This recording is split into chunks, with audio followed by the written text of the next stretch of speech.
Hello student, welcome back to my YouTube channel Student Study Point, and I hope that you all are fine.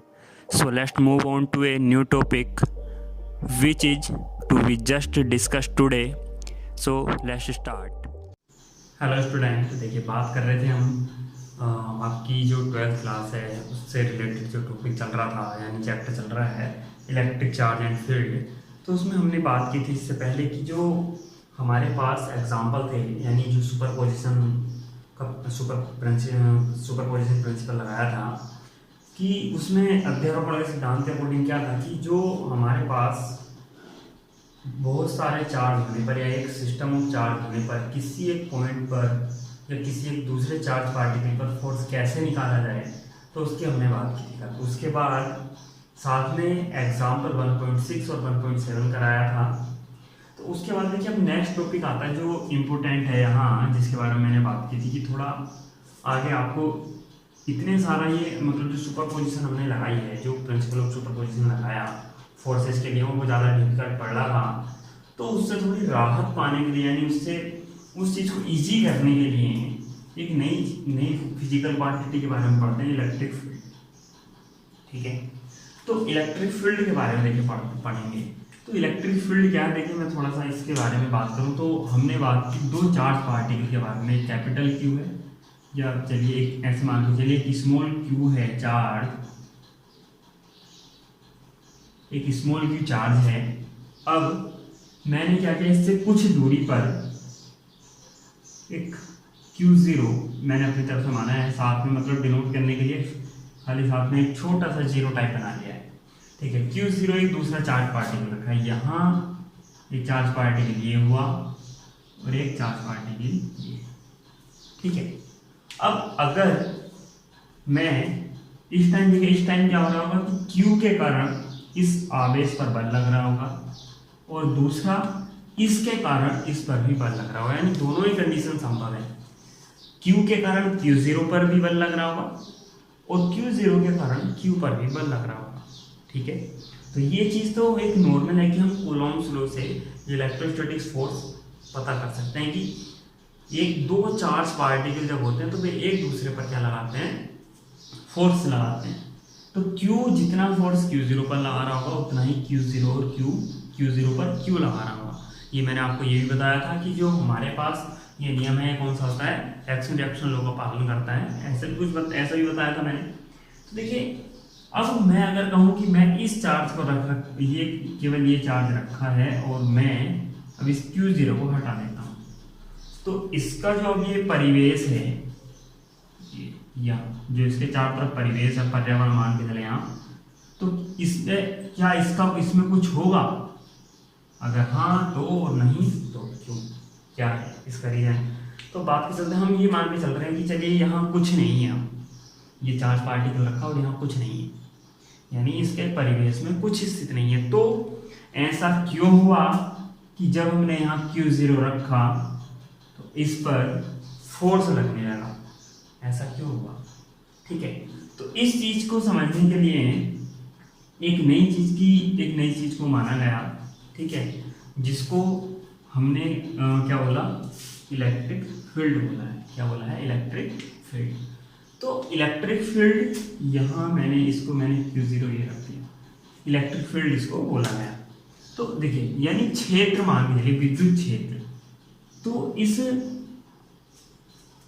Electric field को सबसे पहले एक ऐसी चीज मानी गई जिसको हम केवल नाम से जानते हैं, क्षेत्र से। तो देखिए क्षेत्र क्या है, इस क्षेत्र से थोड़ा मतलब समझते हैं कि किसी ये जो आवेश है, इस आवेश के चार, या देखिए इस क्षेत्र को जो परिभाषित किया जाता है वो इस तरह से किया जाता है कि किसी चीज का वितरण, किसी परिवेश में जो चीज वितरित है, चाहे वो सदिश हो, चाहे कोई फिजिकल क्वांटिटी सदिश हो, वेक्टर भी हो सकती है और स्केलर भी हो सकती है, जो क्वांटिटी वितरित है इस क्षेत्र में, तो वो किस रूप से वितरित है, किस तरह से फोर्स उस पर लगाएगी दूसरे पर, तो इस चीज को हम क्षेत्र के रूप से जानते हैं। ठीक है, कि कहाँ कैसे वो काम करेगी परिवेश में। ठीक है, बस यहाँ हम चार्जेस से रिलेटेड बात कर रहे हैं तो इसलिए इस क्षेत्र को बोला जाता है इलेक्ट्रिक फील्ड। अब ये क्या है, ये क्षेत्र भी एक वेक्टर क्वांटिटी है, ये क्षेत्र भी एक वेक्टर क्वांटिटी के रूप में जाना जाता है। ठीक है, जो यहाँ क्षेत्र है इसको वेक्टर क्वांटिटी के रूप में जाना जाता है। इसके बारे में हम चर्चा जो करेंगे वो थोड़ी और आगे करेंगे, लेकिन आप ये ध्यान रखना, ये जो क्षेत्र है ये एक सदिश राशि होती है। इस क्षेत्र से मतलब आप क्षेत्रफल समझ के चल सकते हैं। ठीक है, तो इलेक्ट्रिक फील्ड से साइंस क्या है, देखिए अब इसको मैं थोड़ा सा आपकी लास्ट क्लासेस के अकॉर्डिंग लेके जाता हूँ कि एक बॉडी रखी है, ठीक है, जिसका m द्रव्यमान है m1, एक दूसरी बॉडी है m2, एक तीसरी बॉडी है m3। ठीक है, तो अगर मैं कहूँ इन दोनों की मैं केवल बात करता हूँ तो इन दोनों के बीच में ग्रेविटेशनल फोर्स लगेगा, यानी Fg काम करेगा, इन दोनों के बीच में भी Fg काम करेगा। ठीक है, तो गुरुत्वाकर्षण बल इन दोनों के बीच में भी काम कर रहा है और इन दोनों के बीच में भी काम कर रहा है, ग्रेविटेशनल फोर्स। लेकिन जब अगर ये नहीं है तब तो वही चीज है जैसे अभी मैं बता रहा था कि यहां रखते के साथ ही कोई दूसरा चार्ज पार्टिकल बल का अनुभव कैसे करने लगता है। तो उसका रीजन है कि प्रत्येक बॉडी अपने चारों ओर एक क्षेत्र रखती है जिसमें कोई जब दूसरी बॉडी आती है तो वो ग्रेविटेशनल फोर्स का अनुभव करती है, यानी कि यह किसी ना किसी तरह के आकर्षण बल का अनुभव करती है। लेकिन वहां केवल आकर्षण की प्रकृति है और यहाँ हमारे पास दोनों तरह की प्रकृति है। तो मैं अगर यहाँ Q लेकर चल रहा हूँ और मैं दूसरा जो चार्ज मैंने लिया था वो लिया था Q0, ठीक है, तो इस Q और Q0 के बीच में यहाँ एक बॉडी ये होगी, एक बॉडी ये होगी। ठीक है, R डिस्टेंस है। ठीक है, R डिस्टेंस है। अब इस Q के चारों ओर एक ऐसा क्षेत्र भी होगा जिसमें ये Q0 जो आवेश है ये आने पर एक बल का अनुभव करेगा। ठीक है, इसकी नेचर कैसा है, पॉजिटिव, इसका नेचर कैसा है, पॉजिटिव। दोनों पॉजिटिव है तो क्या होगा, रिपेल करेंगे एक दूसरे को, रिवर्सन रिप्रेजेंट करेंगे। और अगर मैं किसी वजह से इसको निगेटिव ले लेता तो अट्रैक्शन। ठीक है, यही कहानी थी, यानी इन दोनों के बीच में क्या जाता, आकर्षण होता था। अब ये चीज आपको इतनी चीज समझ में आ गई तो क्या कहने का मतलब है कि एक कोई भी चार्ज पार्टिकल अपने चारों ओर एक क्षेत्र अवश्य रखता है। ठीक है, एक क्षेत्र अवश्य रखता है। ठीक है, तो एक क्षेत्र अवश्य रखता है और जिसमें क्या करता है, कोई दूसरा चार्ज पार्टिकल जैसे ही आता है तो वो बल का अनुभव करता है। बल का कौन सा अनुभव करेगा, इलेक्ट्रोस्टैटिक्स फोर्स, यानी स्थिर वैद्युत बल का अनुभव करेगा। अब चाहे वो प्रतिकर्षण हो या आकर्षण, वो डिपेंड करेगा इन दोनों बलों की पोलरिटी पर, कि पोलरिटी क्या है, यानी इनका जो चार्ज है या इनका जो नेचर है वो कैसा है। अब एक चीज और देखिए कि अगर इनके बीच में फोर्स कहाँ से लगना शुरू हो जाता है, ऐसा नहीं है कि भाई ये Q0 ये बॉडी है और सॉरी Q और Q0 ये बॉडी है, तो जब ये आपस में टच होंगी तभी फोर्स लगना शुरू होगा, ऐसा नहीं है। मैंने बोला इस क्षेत्र में आने पर बॉडी क्या करती है, बल का अनुभव करने लगती है। तो जब दूसरा चार्ज पार्टिकल होगा तो उसका भी कोई ना कोई क्षेत्र जरूर होगा। ठीक है, अब जैसे ये दोनों क्षेत्र टकराते हैं तभी से ये एक दूसरे पर बल का अनुभव करने लगते हैं। जैसे मैं आपको एक नॉर्मल सा एग्जांपल देता हूँ। देखिए जब तार वगैरह टूटते हैं तो जब थोड़ी पास रहते हैं तो चिंगारियाँ निकलती हैं, आपने देखा होगा इस तरह से लंबी लंबी। और या उससे भी अच्छा एग्जांपल आप देखिए कि मैग्नेट, ये दो मैग्नेट हैं, ठीक है, इस तरीके से। तो ये मैग्नेट अगर यहाँ N हो और यहाँ S हो या यहाँ भी N ले लो, तो ये ऐसा नहीं है कि जब ये टच करेंगे हम तभी इनके बीच बल लगेगा, ये काफी दूर से एक दूसरे को प्रतिकर्षित करने लगेंगे। ऐसे ही ग्रेविटेशनल बॉडी की मैं बात करने लगूँ कि दो बॉडी रखी हैं ये, तो क्या ये बॉडी जब तक इसके पास नहीं आएगी या इससे टच नहीं होगी तब तक इसको बल नहीं लगेगा, ऐसा नहीं है। हर बॉडी का अपना एक गुरुत्वीय क्षेत्र है जिसके अंतर्गत क्या होता है, वो दूसरी बॉडी जब उसमें आती है तो उस पर दूसरी बॉडी को पहली वाली बॉडी के कारण बल का अनुभव होता है। इसका मतलब हर एक बॉडी के चारों ओर एक ऐसा क्षेत्र पाया जाता है जिसमें उसका प्रभाव उपस्थित होता है, या जिसके कारण कोई अन्य बॉडी या कोई, अगर एक चार्ज पार्टिकल की बात कर रहा हूँ तो एक चार्ज पार्टिकल के चारों ओर एक ऐसा क्षेत्र जरूर होता है जिसमें अगर कोई दूसरा चार्ज पार्टिकल आता है तो वो एक इलेक्ट्रोस्टैटिक्स फोर्स का अनुभव करता है, और यही क्षेत्र क्या कहलाता है, इलेक्ट्रिक फील्ड कहलाता है। क्या कहलाता है, इलेक्ट्रिक फील्ड कहलाता है। तो क्लियर हो गया होगा शायद, आई थिंक इलेक्ट्रिक फील्ड। इससे ज़्यादा और आप बुक से अगर और पढ़ेंगे तो और ज़्यादा बेटर आपको समझ में आ जाएगा। वैसे तो शायद आई थिंक कि सबको समझ में आ गया हो। नेक्स्ट देखिए, इस इलेक्ट्रिक फील्ड को देखिए आप यहाँ आप ये समझ के चलिए, मैंने यहाँ आवेश तो रख दिया, लेकिन ये कहाँ तक होगा, इसका जो प्रभाव होगा, ये इसका बल कहाँ तक लग सकता है। तो आपको पता है ग्रेविटेशनल फोर्स और इस फोर्स की जो रेंज होती है वो कहाँ तक होती है, इन्फिनिटी तक। ये मैं फर्स्ट में बता चुका हूँ आपको, और जब कूलॉम्स लॉ पढ़ाया था तब भी बताया था, इन्फिनिटी रेंज होती है, यानी अनंत तक इस चीज की आप क्या कर सकते हैं, कल्पना कर सकते हैं कि ये अनंत तक लागू होता है। ठीक है, अब दूसरी चीज देखिए, अब ये क्षेत्र है तो अब ये यहाँ कैसे, मान लिया इस, अब मैंने चलो सर्किल बना दिया यहाँ, वो यहाँ भी कोई पॉइंट हो सकता है, कोई यहाँ पॉइंट हो सकता है, कोई यहाँ भी हो सकता है, बिल्कुल कोई यहाँ भी हो सकता है।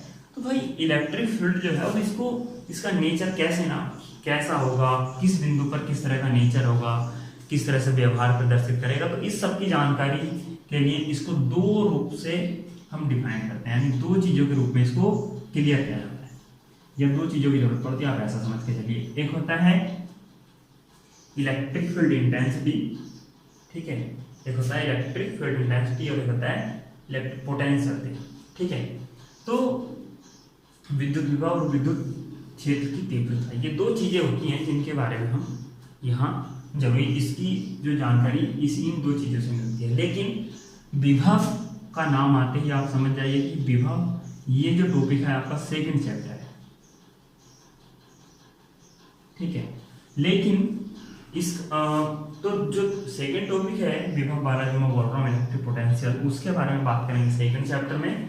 तो यहाँ हम केवल बात करने वाले हैं इसकी फर्स्ट थिंग, यानी इलेक्ट्रिक फील्ड इंटेंसिटी, यानी विद्युत क्षेत्र की तीव्रता के बारे में हम बात करने वाले हैं, ठीक है। तो अब मेन उद्देश्य क्या है, इलेक्ट्रिक फील्ड इंटेंसिटी। देखिए इस इलेक्ट्रिक फील्ड के बारे में हमने पढ़ लिया, इसका क्या मतलब है, इसका मतलब होता है तीव्रता। तीव्रता का मतलब कि अगर जैसे मैंने अभी बात की कि मैंने यहाँ एक क्यू बनाया, चार्ज पार्टिकल था, इसके चारों एक सर्किल बनाया, कोई पॉइंट यहाँ, कोई चार्ज पार्टिकल यहाँ भी हो सकता है, कोई चार्ज पार्टिकल यहाँ भी हो सकता है, कोई चार्ज पार्टिकल यहाँ भी हो सकता है, यहाँ भी हो सकता है। तो अब क्या है कि क्या यहाँ इंटेंसिटी कितनी होगी भाई, यहाँ कितनी होगी, यहाँ कितनी होगी, यहाँ कितनी होगी। तो ये सारी चीजें पता लगती है कि कहाँ इलेक्ट्रिक फील्ड स्ट्रॉन्ग होगा, कहाँ वीक होगा, इन चीजों को रिप्रेजेंटेड करती है तीव्रता। दूसरी चीज और भी इसके यूज हैं, इसमें तीव्रता से एक चीज और आप समझ सकते हैं कि हम इस तीव्रता का यूज, चलिए आगे बताता हूँ कि तीव्रता का यूज और कैसे कर सकते हैं। तो अब हमने क्या किया, देखिए इलेक्ट्रिक फील्ड इंटेंसिटी निकाले तो मैंने ई लिख रखा, देखिए इसको हम ई से रिप्रेजेंट करते हैं, और electric force per unit charge, यानी इसको जो सिंपली डिफाइन किया जाता है वो डिफाइन किया जाता है कि एकांक आवेश पर उपस्थित क्या बल, यानी किसी जो आपने आवेश रखा, ये आपने Q आवेश रख दिया, यानी चार्ज रख दिया आपने। अब इसके कुछ दूरी पर एक दूसरा चार्ज है, मैंने जिसको लिया था Q0, ठीक है। अब इसके कारण जो क्षेत्र उत्पन्न हुआ, ठीक है, वो इस पर कितना फोर्स लगाएगा, यानी ये जो चार्ज है, चार्ज पार्टिकल है, ये इस चार्ज पर कितना आवेश लगाएगा, ठीक है। तो ये तो आपका क्या निकल के आया, कितना फोर्स लगाएगा, F निकल के आया, ठीक है। और आप F जानते हैं कैसे निकालते हैं, 1/4πε0 Q दोनों आवेशों का मल्टीपल इंटू दोनों के बीच की दूरी का वर्ग, ये आपका फॉर्मूला होता है। तो ये आपने क्या निकाला, फोर्स निकाल लिया, ठीक। लेकिन मैंने परिभाषा में क्या बताया कि electric force per unit charge, यानी एकांक आवेश पर लगने वाला बल। तो किस पर, अब देखिए बल इस पर हम मान के देखिए लगाएगा, ये भी इस पर और ये भी इस पर लगाएगा, दोनों एक दूसरे पर बल लगाएंगे। लेकिन हम बात कर रहे हैं कि Q के कारण Q0 पर तीव्रता कितनी होगी। आप निकालने के लिए Q0 के कारण Q पर भी तीव्रता निकाल सकते हैं। फिलहाल मैंने दोनों चार्ज वोल्टेज रखी हैं, आप ये मान के चलिए। तो मैंने क्या बोला कि Q के कारण Q0 पर, तो जिस पर निकाल रहे होते हैं इसके पर यूनिट चार्ज पर कितना फोर्स लग रहा है, यही चीज आपकी क्या हो जाती है, इंटेंसिटी हो जाती है, ठीक है। जैसे गुरुत्व क्षेत्र की तीव्रता थी कि एकांक द्रव्यमान पर लगने वाला गुरुत्वाकर्षण बल, यानी अगर गुरुत्व क्षेत्र में अगर ये m द्रव्यमान की वस्तु है, कैपिटल M द्रव्यमान की एक वस्तु है, ठीक है, और एक स्मॉल m द्रव्यमान की यहाँ वस्तु रखी है, तो इसके कारण इस पर गुरुत्व क्षेत्र की तीव्रता कितनी होगी। तो इसके लिए डिफाइन क्या करते थे कि इस वाली वस्तु के एकांक द्रव्यमान पर इस वाली वस्तु के कारण कितना फोर्स लग रहा है, वो ही क्या कहलाती थी, गुरुत्व क्षेत्र की तीव्रता कहलाती है, ठीक है। तो अब इसका हम एकांक द्रव्यमान मान के चले, या चलिए मैं एकांक द्रव्यमान का एक पिंड रख लेता हूँ यहाँ। तो एकांक द्रव्यमान का मतलब 1 किलोग्राम का मैंने यहाँ पिंड रख लिया।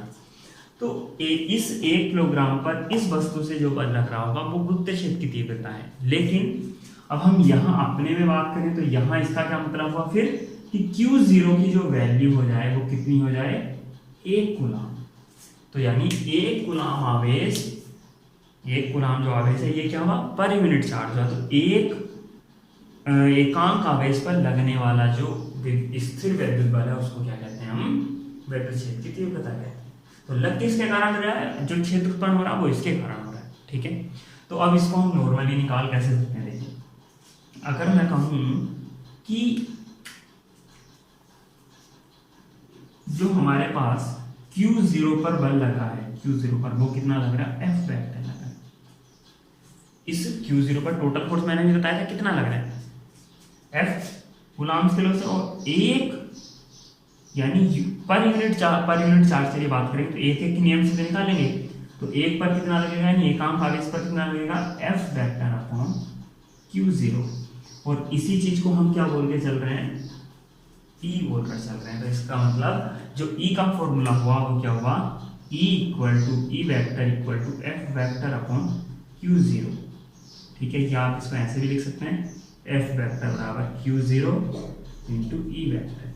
अब देखिए आप कहेंगे E पर वेक्टर कैसे लगाया, तो E पर वेक्टर इसलिए लगा है, अब ये देखिए कि पर यूनिट चार्ज पर फोर्स निकाल रहे हैं। तो जो पर यूनिट चार्ज पर फोर्स होगा वो इलेक्ट्रिक फील्ड इंटेंसिटी है, यानी विद्युत क्षेत्र की तीव्रता है।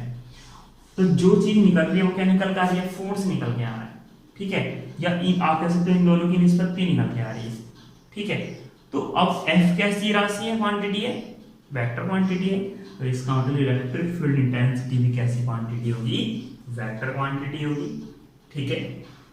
डायरेक्शन कैसे होगी, डायरेक्शन के बारे में बात करते हैं। देखिए तो डायरेक्शन क्या होती है, जो बल की डायरेक्शन होती है उसी की डायरेक्शन में क्या होगा, इलेक्ट्रिक फील्ड इंटेंसिटी की डायरेक्शन होगी। यानी बल की दिशा में ही विद्युत क्षेत्र की तीव्रता की दिशा होती है। अब देखिए एक फैक्ट है कि बदल भी सकती है, उसके बारे में मैं आगे बात करूंगा। लेकिन आपको क्या ध्यान रखना है कि इलेक्ट्रिक फील्ड इंटेंसिटी की डायरेक्शन फोर्स के डायरेक्शन में होती है, ठीक है। ये जो सूत्र है ये अब दो देखिए, आप इसी से बता देता हूँ कैसे, कि अगर यहाँ आप ये सोचिए कि यहाँ Q0 चार्ज रखा हुआ और ये दोनों पॉजिटिव है इस टाइम, तो Q के कारण इस पे जो फोर्स लगेगा वो क्या होगा, प्रतिकर्षण बल होगा, ठीक है।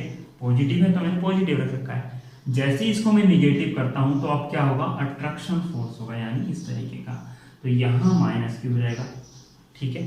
तो अब क्या होगा कि विद्युत क्षेत्र की दिशा किसकी होगी, फोर्स से विपरीत दिशा में होगी, यानी जो बल है बल के विपरीत दिशा में होगी।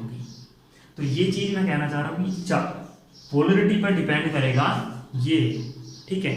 अब इसी रीजन की वजह से क्या होता है, देखिए आप ऐसा मान के चलिए कि, चलिए अभी आगे बात करते हैं। फिलहाल तो आप ये देखिए कि ई वेक्टर जो हुआ वो क्या हुआ, F vector upon Q zero, और ई को हम क्या बोल रहे हैं, विद्युत क्षेत्र की तीव्रता। तो इसके जरिए आप इसका मात्रक भी निकाल सकते हैं। कैसे, कि देखिए ई बराबर हुआ F vector upon Q zero. तो एफ वेक्टर का जो फॉर्मूला है, जो आप डिनोट करते हैं फोर्स के लिए मात्रक न्यूटन, और इसके लिए कूलम, तो न्यूटन पर कूलम इसका मात्रक हुआ। ठीक है, एक फॉर्मूला और भी होता है जो आप सेकंड चैप्टर में पढ़ेंगे, वोल्ट पर मीटर। वोल्ट पर मीटर क्यों, क्योंकि ई बराबर जो होता है वो होता है ई बराबर वी अपॉन आर। वी का मतलब इलेक्ट्रिक पोटेंशियल यानी विद्युत विभव, आर का मतलब दूरी होती है। तो विभव का जो मात्रक होता है वो क्या होता है, वोल्ट, और दूरी का मात्रक होता है मीटर। तो वोल्ट पर मीटर यहाँ से होता है। इस सूत्र को आप सेकंड चैप्टर में पढ़ेंगे। बस यहाँ एक नॉर्मल सूत्र, वो दूसरा इसका मात्रक बता रहा हूँ कि न्यूटन पर कूलम तो है ही, वोल्ट पर मीटर भी इसका सूत्र वो मात्रक होता है। ठीक है, इतना क्लियर हो गया। अब देखिए जो हम बात करने वाले हैं आगे, तो अब देखिए मैंने यहाँ कुछ दो लाइनें और लिख रखी हैं कि Q यानी जिसके कारण ये विद्युत क्षेत्र उत्पन्न होता है, जिसके कारण विद्युत क्षेत्र उत्पन्न होता है, हम इसको क्या बोलते हैं, सोर्स चार्ज बोलते हैं, यानी आवेश उत्पन्न करने वाला। ठीक है, आवेश जब क्षेत्र उत्पन्न करने वाला, ठीक है, आवेश जिससे उत्पन्न हुआ, आवेश का जो क्षेत्र हुआ वो जिससे उत्पन्न होता है उसको हम बोलते हैं सोर्स ऑफ चार्ज। जिसके कारण हम बल की गणना कर रहे हैं, यानी जिसके कारण किसी दूसरे चार्ज पर बल लग रहा है उसको क्या बोलते हैं, सोर्स ऑफ चार्ज या सोर्स चार्ज। और जो Q0 है, जो मैं दूसरा लेके चल रहा था, तो हम क्या कर रहे हैं, इस Q0 पर परीक्षण ही तो कर रहे हैं, तो इसलिए इसको बोला जाता है टेस्ट चार्ज या परीक्षण आवेश बोला जाता है। क्या बोला जाता है, टेस्ट चार्ज या परीक्षण आवेश। अब देखिए एक कंडीशन आप ये समझ के चलिए कि मैंने बोला था Q और Q0 आपस में एक दूसरे पर बल लगाते हैं, तो क्या जो आप वैल्यू निकालेंगे इलेक्ट्रिक फील्ड डेंसिटी की, क्या वो सही होगी, क्या एक्यूरेटली वैल्यू आप ले सकते हैं, क्या जो आप गणना कर रहे हैं वो सही होगी, या जो आपके मान होंगे वो सार्थक होंगे, ऐसा नहीं हो सकता। क्यों, देखिए हम एक चीज, ये जो परीक्षण आवेश है इसके बारे में दो बातें आप नोट करके रखिए कि ये हमेशा पॉजिटिव होता है, ये काल्पनिक है केवल, आप ये मान लीजिए इमेजिनरी है, केवल काल्पनिक। ठीक है, ये हमेशा पॉजिटिव रखा जाता है, और इसका जो मैग्नीट्यूड है बहुत छोटा रखा जाता है, इसका जो मैग्नीट्यूड है बहुत छोटा रखा जाता है, स्मॉल रखा जाता है। दोनों के रीजन देखिए, वो अभी जो चीज मैं आपको बता रहा था कि इलेक्ट्रिक फील्ड इंटेंसिटी की डायरेक्शन के जो डायरेक्शन है वो फोर्स के अपोजिट भी हो सकती है और डायरेक्शन में भी हो सकती है। तो अब आप ये मान के चलिए कि ये पॉजिटिव चार्ज ही दे रखा है किसी ने, दो बच्चे हैं, फर्स्ट वाले ने ए और बी के लिए मैं बात करता हूँ, ये पॉजिटिव चार्ज फिक्स है, और यहाँ ए वाले ने इसको पॉजिटिव लिया और बी वाले ने इसको नेगेटिव लिया। अब ए वाले के कारण, जब इसके कारण ए वाले ने इस पर बल लगाया, तो ए वाले के कारण बल क्या होगा, रिपल्सिव होगा, और बल लगा ये, ठीक है, इस बिंदु पर, यहाँ जिस पर Q0 आवेश है। अब लेकिन बी वाले का क्योंकि ये निगेटिव है, तो ये क्या होगा, आकर्षण में होगा, इसको हमने बोल दिया FB। ठीक है, अब ये देखिए कि एक ही बिंदु पर दो दिशाएं हैं, कि अगर किसी दो बच्चों से अगर ये कहा जाए कि, या किन्हीं दो व्यक्तियों से ये कहा जाए कि आप इस बिंदु पर इलेक्ट्रिक फील्ड इंटेंसिटी को ज्ञात कीजिए, तो वो दो दिशाएं बताएंगे, एक इधर एक इधर। ठीक है, तो इस चीज से बचने के लिए सबकी सहमति से इस चीज को हमने क्या किया गया कि जो परीक्षण आवेश है उसको सदैव क्या रखा जाए, पॉजिटिव रखा जाए, जिससे जो इलेक्ट्रिक फील्ड इंटेंसिटी की डायरेक्शन वो सभी के लिए समान रहे, बदले ना, कि कोई एक बिंदु पर कोई एक साइड बता रहा है तो दूसरा दूसरी साइड बताए। तो इसलिए हमेशा इसको क्या रखा जाता है, पॉजिटिव रखा जाता है, और ये केवल काल्पनिक है। दूसरा, इसका मान स्मॉल क्यों रखा जाता है, वो इसलिए रखा जाता है, सोचिए कि इसके कारण एक इलेक्ट्रिक फील्ड उत्पन्न हुआ, अब इलेक्ट्रिक फील्ड तो ये भी उत्पन्न करेगा क्योंकि ये भी चार्ज है।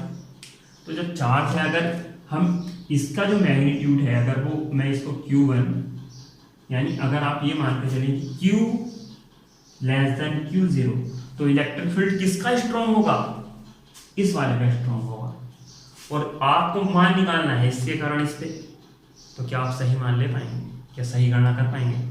इसका जो इलेक्ट्रिक फील्ड है इसके सामने फिर इसका इलेक्ट्रिक फील्ड तो क्या करेगा, वर्क करना बंद कर देगा। यानी एक तरह से क्या होगा, उसकी वैल्यू ज़्यादा होने से इसकी वैल्यू का उस पर कोई ज़्यादा इफेक्ट नहीं पड़ पाएगा। तो इसलिए क्या हुआ कि इसको बहुत छोटा बनाया गया, जिससे जब हम किसी एक सोर्स चार्ज से टेस्ट चार्ज पर क्या करें, एक्सपेरिमेंट करें, इलेक्ट्रिक फील्ड इंटेंसिटी निकालें, तो हमारे पास जो वैल्यू वो एक्यूरेट निकल गया, यानी सही निकल गया। हमारे पास जो मान निकल गया उनमें कोई गलतियां ना हो, ठीक है, या कोई भिन्नताएं और दूसरों के साथ ना निकल गया। इसलिए इसके मान को बहुत छोटा रखा जाता है, किसकी तुलना में, जो सोर्स ऑफ चार्ज है, ठीक है, सोर्स चार्ज है, तो उसके तुलना में टेस्ट चार्ज को बहुत छोटा रखा जाता है, ठीक है। तो ये दो बातें इसके बारे में होगी।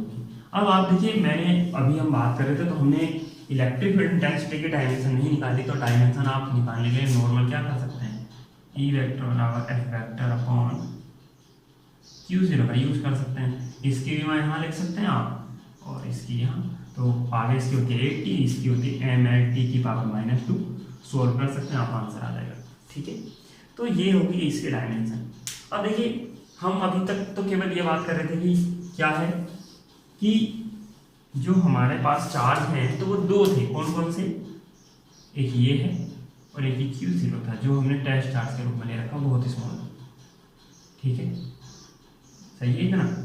अब क्या है कि अगर मैं कहूँ कि ये Q1, Q2, Q3 इस तरह से मैं ले लूँ, उसके बाद क्या होगा, तो देखिए Q1 से लगने वाला बल ये Q2 के कारण,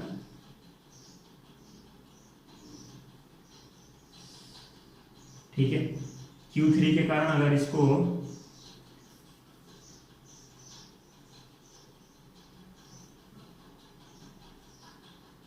निगेटिव ले लो तो ये इनकी दोनों की डायरेक्शन बाहर। तो अब ये देख के चलिए कि ये आपको कुछ कल की कंडीशन दिख रही है क्या, सुपर पोजिशन की, ये A1 हो गई, ये E2 हो गई, ये E3 हो गई। तो आप क्या कर सकते हैं, देखिए मैंने बोला वेक्टर क्वांटिटी है, तो आप क्या कर सकते हैं, पैरेललोग्राम वाले मेथड से इनका रिजल्टेंट निकाल सकते हैं। पहले इससे आप निकाल सकते हैं ऐसे करके, डायगोनल बना के ये, और इसके साथ आप इसके जरिए निकाल सकते हैं इस तरीके से, ठीक है। और तो ये आप क्या कर सकते हैं कि तीन आवेश खंड इस तरह से हम क्या कर सकते हैं, दो या तीनों, अगर दो आवेश होते तो देखिए ये निकला हुआ है, तीन हो गए तो ये निकाल दिया।